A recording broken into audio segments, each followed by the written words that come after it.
কৰ্কট ৰাশিৰ জাতক জাতিকাসকলৰ জুন মাহৰ সম্পূৰ্ণ ৰাশিফল সিদ্ধান্ত আজিৰ ভিডিঅ'টোৰ যোগেদি সুন্দৰভাৱে জানি লওঁ আহক। 1 জুনৰ পৰা 30 জুনলৈকে কেনেধৰণে আপোনালোকৰ দিন পাৰ হ'ব আৰু কি সুযোগ সুবিধা লাভ কৰিব পাৰিব। বুধ গ্ৰহৰ শুভ প্ৰভাৱ পৰিব আপোনালোকৰ ওপৰত, যাৰ ফলত মাহৰ মধ্যম ভাগত আপোনালোকৰ ভাগ্য সলনি হৈ পৰিবলৈ ধৰিব। লগতে কৰ্মৰ দিশ সলনি হ'ব আপোনালোকৰ। আহক তেনেহ'লে আমি বেছি দেৰি নকৰি সুন্দৰভাৱে জানি লওঁ। যদি ভিডিঅ'টো ভাল লাগে লাইক এটা কৰি আমাৰ মনোবল বঢ়াব আৰু আপোনালোকৰ বন্ধুবৰ্গৰ লগত শ্বেয়াৰ কৰি তেওঁলোককো উপকৃত কৰিব। কৰ্কট ৰাশিৰ জাতক জাতিকাসকলৰ জুন মাহত আপোনালোকৰ বুধ গ্ৰহ অষ্টম গৃহত থাকিব, যাৰ ফলত আপোনালোকৰ শাৰীৰিক কিছুমান অসুস্থতাই দেখা দিয়াৰ সম্ভাৱনা দেখিবলৈ পোৱা যাব। কিন্তু ইমান চিন্তাৰ কাৰণ নাই বুলিও ক'ব পৰা যায়। অচিনাকি ব্যক্তিৰ পৰা যথেষ্ট পৰিমাণে আপোনালোকে সহায় সহযোগিতা লাভ কৰিবলৈ সক্ষম হ'ব পাৰে। আপুনি নিজৰ জীৱনত বিভিন্ন আনন্দ বিচাৰি পাবলৈ সক্ষম হ'ব আৰু কাৰ্যকলাপৰ জৰিয়তে আপোনালোকে যিকোনো কামত অংশগ্ৰহণ কৰিব পাৰিব। বহুকেইটা কামত আপোনালোকে লোকচানৰ সন্মুখীন হ'লেও দুই এটা কামত কিন্তু সফলতা অৰ্জন কৰিব পৰাৰ প্ৰবল যোগ দেখিবলৈ পোৱা যাব। বুধ গ্ৰহৰ শুভ প্ৰভাৱৰ ফলত আপোনালোকৰ ওপৰত শুভ দিশ পৰিবলৈ ধৰিব আৰু বুধ গ্ৰহৰ দ্বাদশ স্থান লাভ কৰাৰ ফলত আপোনালোকে যিকোনো ক্ষেত্ৰত আগভাগ ল'ব বিচাৰিলে সুন্দৰভাৱে ল'ব পাৰিব। ব্যক্তিগত জীৱনতো আপোনালোকৰ উন্নতি দেখিবলৈ পোৱা যায়। ব্যক্তিত্ব প্ৰকাশ পাবলৈ ধৰিব আপোনালোকে নিজৰ কৰ্মত আপোনালোকে উপভোগ কৰিব পাৰিব। ঘৰত ভাল খবৰ আহিবলৈ ধৰিব। নিজৰ ধন ঘটাৰ ক্ষেত্ৰত আপোনালোকে ইমান অসুবিধা নাপাব। ধন ঘটাৰ বাট মুকলি হৈ পৰিব। ঘৰত সুখ শান্তি আৰু আনন্দ বৃদ্ধি পাবলৈ ধৰিব। এই জুন মাহত আপোনাৰ ঘৰত অতিথি আলহীৰে ভৰপূৰ হৈ পৰিব। ইয়াৰ লগতে পৰিয়ালৰ সৈতেও আপোনালোকে সুন্দৰভাৱে বাৰ্তালাপ কৰিব পাৰিব।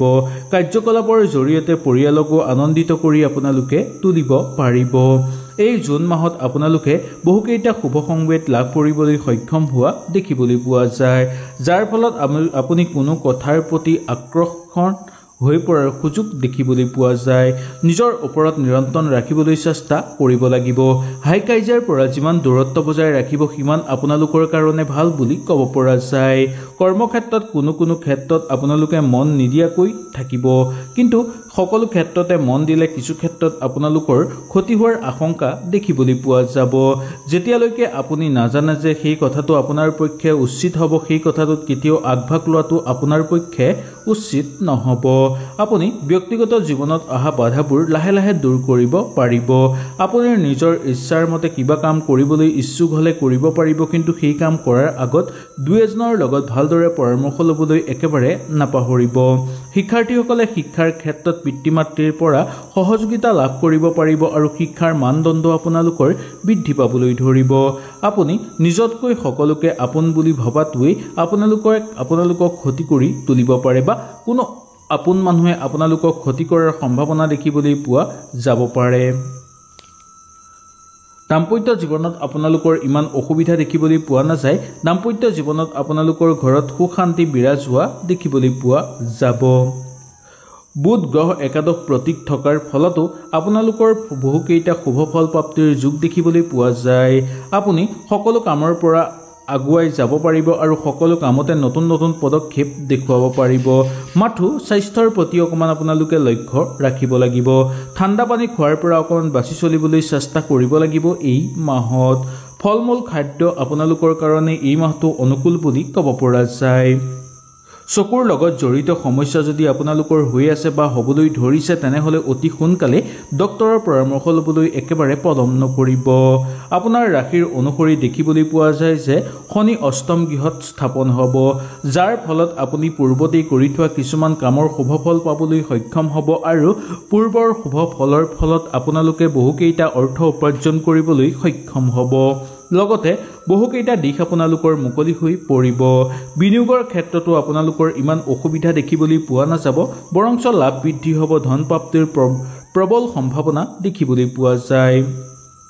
আপুনি মানুহৰ লগত কথা বতৰা পাতোতে সংযম হ'ব লাগিব, নহ'লে সামাজিক ক্ষেত্ৰত সন্মান লাঘৱ হোৱাৰ সম্ভাৱনা দেখিবলৈ পোৱা যাব পাৰে। ইয়াৰ লগতে আপুনি আশা কৰাতকৈ অধিক অৰ্থ উপাৰ্জন কৰিব পাৰিব। ঘৰত সৰু সুৰা ব্যৱসায় কৰা লোকসকলৰ কাৰণে এই মাহটো গুৰুত্বপূৰ্ণ হৈ পৰিব। সৰু সুৰা কৰা ব্যৱসায়ে বেছি লাভৱান হোৱাৰ যোগ দেখিবলৈ পোৱা যায়। এবাৰ আপোনালোকে ঘৰত যদি কিবা মাংগলিক অনুষ্ঠান অনুষ্ঠিত কৰিব পাৰে এই মাহত, তেনেহ'লে বেছি শুভ হ'ব। এই মাহত এবাৰ হ'লেও যদি শিৱ স্থানলৈ বা হনুমান মন্দিৰলৈ যাব পাৰে তেনেহ'লে খুব ভাল হ'ব, আৰু তাত গৈ যদি এগছি চাকি আৰু ফল মূল দান কৰিব পাৰে তেনেহ'লে আপোনালোকৰ বহু বেছি শুভ হৈ পৰা দেখিবলৈ পোৱা যাব। ঘনিষ্ঠ বন্ধুবৰ্গই বা কোনো আত্মীয়ই যাতে আপোনাক ঠগ প্ৰবঞ্চনাৰ বলি কৰি তুলিব নোৱাৰে বা বিপথে যাতে পৰিচালিত কৰিব নোৱাৰে তাৰ প্ৰতি আপোনালোকে বিশেষকৈ লক্ষ্য ৰাখিব লাগিব। কাৰ্যকৰী পৰিকল্পনাৰ ক্ষেত্ৰতো আপোনালোকৰ ইমান অসুবিধা দেখিবলৈ পোৱা নাযাব। ব্যৱসায়িক বাণিজ্যৰ লগত জড়িত লোকসকলৰ কাৰণে অনুকূল প্ৰভাৱ দেখিবলৈ পোৱা যায়। মন মগজু ঠাণ্ডা হৈ থাকিব আৰু মানসিক চাপ আপোনালোকৰ ওপৰৰ পৰা দূৰ হৈ পৰা দেখিবলৈ পোৱা যাব। অচিনাকি ব্যক্তিৰ পৰা যথেষ্ট পৰিমাণে আপোনালোকে সহায় সহযোগিতা লাভ কৰিবলৈ সক্ষম হ'ব পাৰে। আপুনি নিজৰ জীৱনত বিভিন্ন আনন্দ বিচাৰি পাবলৈ সক্ষম হ'ব আৰু কাৰ্যকলাপৰ জৰিয়তে আপোনালোকে যিকোনো কামত অংশগ্ৰহণ কৰিব পাৰিব। বহুকেইটা কামত আপোনালোকে লোকচানৰ সন্মুখীন হ'লেও দুই এটা কামত কিন্তু সফলতা অৰ্জন কৰিব পৰাৰ প্ৰবল যোগ দেখিবলৈ পোৱা যাব। বুধ গ্ৰহৰ শুভ প্ৰভাৱৰ ফলত আপোনালোকৰ ওপৰত শুভ দিশ পৰিবলৈ ধৰিব, আৰু বুধ গ্ৰহৰ দ্বাদশ স্থান লাভ কৰাৰ ফলত আপোনালোকে যিকোনো ক্ষেত্ৰত আগভাগ ল'ব বিচাৰিলে সুন্দৰভাৱে ল'ব পাৰিব। ব্যক্তিগত জীৱনতো আপোনালোকৰ উন্নতি দেখিবলৈ পোৱা যায়। ব্যক্তিত্ব প্ৰকাশ পাবলৈ ধৰিব। আপোনালোকে নিজৰ কৰ্মত আপোনালোকে উপভোগ কৰিব পাৰিব। ঘৰত ভাল খবৰ আহিবলৈ ধৰিব। নিজৰ ধন ঘটাৰ ক্ষেত্ৰত আপোনালোকে ইমান অসুবিধা নাপাব। ধন ঘটাৰ বাট মুকলি হৈ পৰিব। ঘৰত সুখ শান্তি আৰু আনন্দ বৃদ্ধি পাবলৈ ধৰিব। এই জুন মাহত আপোনাৰ ঘৰত অতিথি আলহীৰে ভৰপূৰ হৈ পৰিব। ইয়াৰ লগতে পৰিয়ালৰ সৈতেও আপোনালোকে সুন্দৰভাৱে বাৰ্তালাপ কৰিব পাৰিব। কাৰ্যকলাপৰ জৰিয়তে পৰিয়ালকো আনন্দিত কৰি আপোনালোকে তুলিব পাৰিব। এই জুন মাহত আপোনালোকে বহুকেইটা শুভ সংবেদ লাভ কৰিবলৈ সক্ষম হোৱা দেখিবলৈ পোৱা যায়, যাৰ ফলত আপুনি কোনো কথাৰ প্ৰতি আকৰ্ষণ হৈ পৰাৰ সুযোগ দেখিবলৈ পোৱা যায়। নিজৰ ওপৰত নিয়ন্ত্ৰণ ৰাখিবলৈ চেষ্টা কৰিব লাগিব। হাই কাজিয়াৰ পৰা যিমান দূৰত্ব বজাই ৰাখিব সিমান আপোনালোকৰ কাৰণে ভাল বুলি ক'ব পৰা যায়। কৰ্মক্ষেত্ৰত কোনো ক্ষেত্ৰত আপোনালোকে মন নিদিয়াকৈ থাকিব, কিন্তু সকলো ক্ষেত্ৰতে মন দিলে কিছু ক্ষেত্ৰত আপোনালোকৰ ক্ষতি হোৱাৰ আশংকা দেখিবলৈ পোৱা যাব। যেতিয়ালৈকে আপুনি নাজানে যে সেই কথাটো আপোনাৰ পক্ষে উচিত হ'ব, সেই কথাটোত কেতিয়াও আগভাগ লোৱাটো আপোনাৰ পক্ষে উচিত নহ'ব। আপুনি ব্যক্তিগত জীৱনত অহা বাধাবোৰ লাহে লাহে দূৰ কৰিব পাৰিব।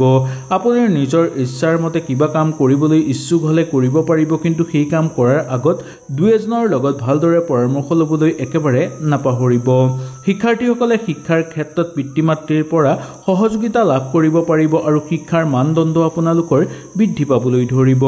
আপুনি নিজতকৈ সকলোকে আপোন বুলি ভবাটোৱে আপোনালোকক ক্ষতি কৰি তুলিব পাৰে, বা কোনো আপোন মানুহে আপোনালোকক ক্ষতি কৰাৰ সম্ভাৱনা দেখিবলৈ পোৱা যাব পাৰে। দাম্পত্য জীৱনত আপোনালোকৰ ইমান অসুবিধা দেখিবলৈ পোৱা নাযায়। দাম্পত্য জীৱনত আপোনালোকৰ ঘৰত সুখ শান্তি বিৰাজ হোৱা দেখিবলৈ পোৱা যাব। বুধ গ্ৰহ একাদশ প্ৰতীক থকাৰ ফলতো আপোনালোকৰ বহুকেইটা শুভ ফল প্ৰাপ্তিৰ যোগ দেখিবলৈ পোৱা যায়। আপুনি সকলো কামৰ পৰা আগুৱাই যাব পাৰিব আৰু সকলো কামতে নতুন নতুন পদক্ষেপ দেখুৱাব পাৰিব। মাথো স্বাস্থ্যৰ প্ৰতি অকণমান আপোনালোকে লক্ষ্য ৰাখিব লাগিব। ঠাণ্ডা পানী খোৱাৰ পৰা অকণমান বাছি চলিবলৈ চেষ্টা কৰিব লাগিব। এই মাহত ফল মূল খাদ্য আপোনালোকৰ কাৰণে এই মাহটো অনুকূল বুলি ক'ব পৰা যায়। চকুৰ লগত জড়িত সমস্যা যদি আপোনালোকৰ হৈ আছে বা হ'বলৈ ধৰিছে তেনেহ'লে অতি সোনকালে ডক্তৰৰ পৰামৰ্শ ল'বলৈ একেবাৰে পলম নকৰিব।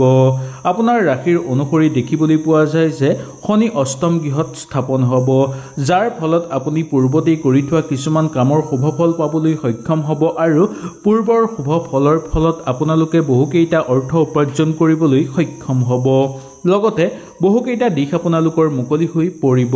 বিনিয়োগৰ ক্ষেত্ৰতো আপোনালোকৰ ইমান অসুবিধা দেখিবলৈ পোৱা নাযাব, বৰঞ্চ লাভ বৃদ্ধি হ'ব। ধন প্ৰাপ্তিৰ প্ৰবল সম্ভাৱনা দেখিবলৈ পোৱা যায়।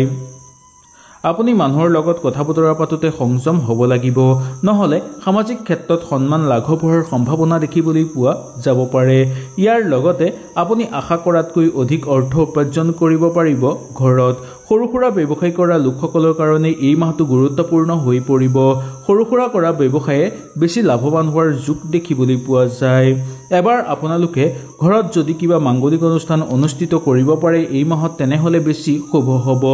এই মাহত এবাৰ হ'লেও যদি শিৱ স্থানলৈ বা হনুমান মন্দিৰলৈ যাব পাৰে তেনেহ'লে খুব ভাল হ'ব, আৰু তাত গৈ যদি এগছি চাকি আৰু ফল মূল দান কৰিব পাৰে তেনেহ'লে আপোনালোকৰ বহু বেছি শুভ হৈ পৰা দেখিবলৈ পোৱা যাব। ঘনিষ্ঠ বন্ধুবৰ্গই বা কোনো আত্মীয়ই যাতে আপোনাক ঠগ প্ৰবঞ্চনাৰ বলি কৰি তুলিব নোৱাৰে বা বিপথে যাতে পৰিচালিত কৰিব নোৱাৰে তাৰ প্ৰতি আপোনালোকে বিশেষকৈ লক্ষ্য ৰাখিব লাগিব। কাৰ্যকৰী পৰিকল্পনাৰ ক্ষেত্ৰতো আপোনালোকৰ ইমান অসুবিধা দেখিবলৈ পোৱা নাযাব। ব্যৱসায়িক বাণিজ্যৰ লগত জড়িত লোকসকলৰ কাৰণে অনুকূল প্ৰভাৱ দেখিবলৈ পোৱা যায়। হয়তো এই ভিডিঅ'টোৰ যোগেদি আপোনালোকে সুন্দৰভাৱে বুজি পালে। যদি কিবা অসুবিধা পালে নিশ্চয় মোক তলত কমেণ্ট কৰি জনাব। তেনেহ'লে আজিলৈ আপোনালোকৰ ওচৰৰ পৰা বিদায় লৈছোঁ। কালিলৈ পুনৰ আপোনালোকক লগ পোৱাৰ প্ৰতিশ্ৰুতিৰে আজিলৈ নমস্কাৰ।